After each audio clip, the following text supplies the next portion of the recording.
Hey everybody, today I want to show you two of the most common misalignments I see in downward facing dog and also how to use blocks to mitigate both of those. The first thing I see a lot is hyperextension of the spine. I'm guilty of this. My spine is hypermobile. I have a lot of ability to move my rib cage and flare my rib cage out if I'm not paying attention.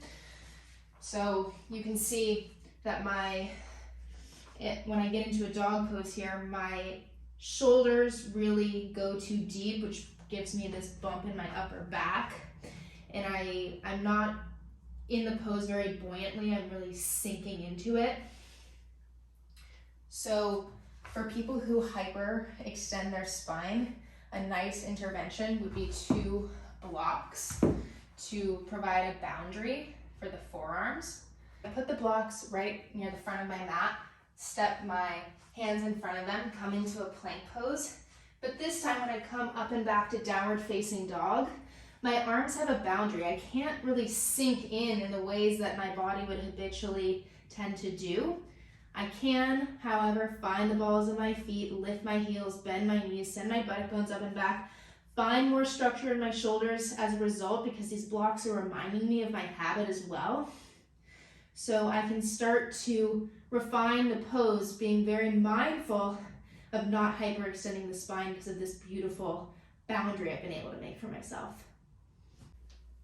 The thing I see even more in a downward facing dog pose would be too much flexion of the spine. This is usually a result of too much sitting, shortened hip flexors, not having a good first fold available to you yet, especially as people are instructed to put their heels down. I see a lot of this kind of sad dog pose. My head is dropped, my butt is dropped. The apex of the triangle is my lower back instead of my buttock bones. I'm spilling out to the outer heels of my hands when I should be locked in the inner edges. So it's just a lot of muscling through a dog pose. For these people who tend to be more rigid in the spine and therefore round the spine more, I recommend putting blocks at the feet underneath the heels. Elevating the heels will elevate the pelvis, it will elevate the buttock bones. The buttock bones are the heels of the pelvis. The calcaneus bones are the heels of your feet.